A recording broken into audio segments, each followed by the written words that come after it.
So, what's the real end game for AI? If you ask Demis Hassabis, the CEO of Google DeepMind, it's definitely not about building slightly better chatbots. We're going to dive into his actual roadmap, which is all about using AI to solve some of humanity's biggest, most fundamental challenges, and what that means for the future of intelligence itself.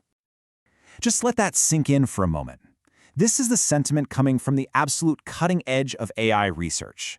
The pace is so unbelievably fast that it feels like an entire decade of progress has been squeezed into just the last 12 months. And believe me, this acceleration is just getting started.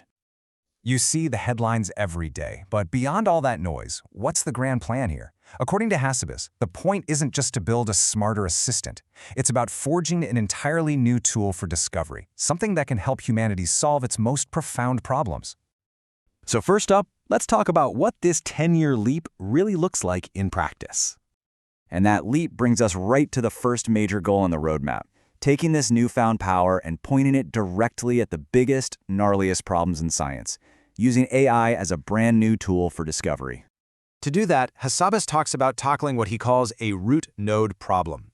Think of it like the master key to a whole building. It's a fundamental challenge that, if you can just crack it, unlocks a cascade of massive benefits for everyone.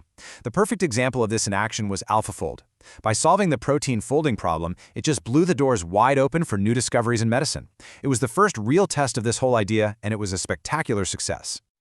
Okay, so what's next on that root node to-do list? Well, the ambitions are just huge. We're talking about DeepMind aiming for the holy grails of science.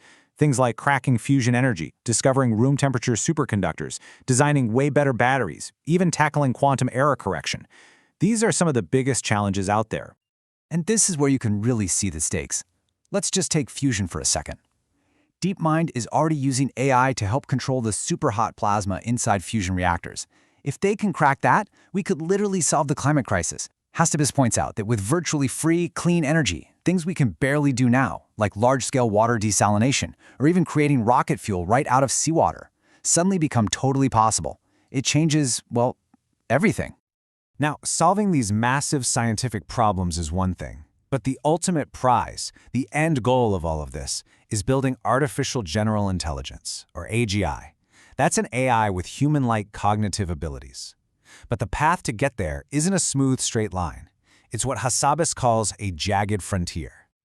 You've probably felt this yourself, right? It's this bizarre paradox. You can ask a model to explain the complexities of quantum mechanics, and it'll give you a brilliant answer. But then you ask it a simple logic puzzle a 5-year-old could solve, and it just falls flat on its face. What is going on? This slide just lays it out perfectly. This is the jagged frontier. On one side of the line, you have AI that's so smart it's winning gold medals in the International Math Olympiad. But on the other side, that same AI can make silly mistakes on basic logic problems or even struggle to consistently count the letters in a word. This wild inconsistency is one of the biggest hurdles on the road to true AGI. So what are the missing pieces we need to find to smooth out that frontier? Well, according to Hassabis, AI has to get beyond just predicting the next word in a sentence. It needs to develop much deeper abilities for reasoning and planning. It needs to learn continuously from its experiences, not just from a static data set. And, this is a huge one, it needs to know what it doesn't know so it can stop hallucinating and just making stuff up. So how in the world do you teach an AI all of that? For Hassabis and his team, the answer lies in the next great frontier for AI research: simulations. Think about it. Our current models have learned an incredible amount by basically reading the entire internet. It turns out that human language contains this incredibly rich, compressed model of the world. But that's the key. It's still just a description. It's a map, not the territory itself. Exactly. I mean, how could you possibly describe, using only words, the intuitive physics of how a tower of blocks is going to fall over, or the feeling of catching a ball? For that kind of knowledge, you don't need a description, you need experience. And since you can't just give an AI a physical body and let it run around in the real world, you do the next best thing.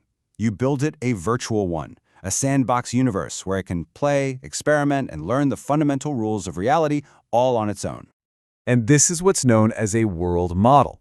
We're already seeing the first steps with amazing projects like Genie, which can literally generate a playable, interactive world from a single image. And then you have Sima, which is an AI agent that you can drop into those worlds to learn and act. And this is where it gets really, really mind-bending. You have one AI, Genie, making up a world on the fly, and you have another AI, Sima, exploring it. As Hassabis puts it, they're interacting in each other's minds. This could create a kind of infinite training loop, where the AIs keep setting harder and harder challenges for each other, learning and getting smarter in a virtuous cycle. Okay, let's zoom all the way out. Let's say this all works. AGI is achieved. What does our world even look like after that?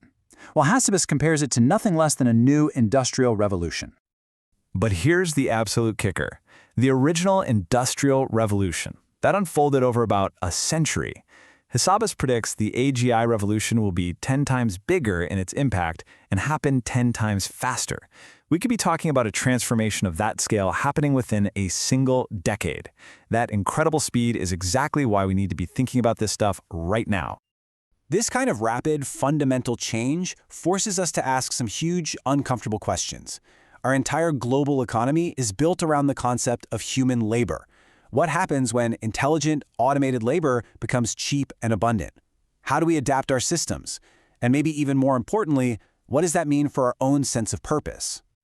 We're going to need to seriously consider ideas like universal basic income, sure, but probably go much further than that, maybe even designing entirely new economic models from the ground up. And pretty quickly, the questions stop being about economics and start becoming purely philosophical. If work isn't the central thing many of us organize our lives around, what does? What gives us meaning and purpose in a world of abundance? This quote really gets to the core belief that drives Hassabis' life's work. It's this fundamental idea that, in principle, anything and everything in our universe, from the way a protein folds to the weird mechanics of a black hole, can eventually be understood and simulated by a computer. That it's all, ultimately, computable. And that, of course, leaves us with the ultimate, brain-melting question. As we get closer and closer to building AIs that can generate and truly understand simulated worlds with their own rules of physics, it forces us to turn that lens back on ourselves and our own reality. If a sufficiently advanced intelligence can simulate a universe, how can we be so sure that we're not in one right now?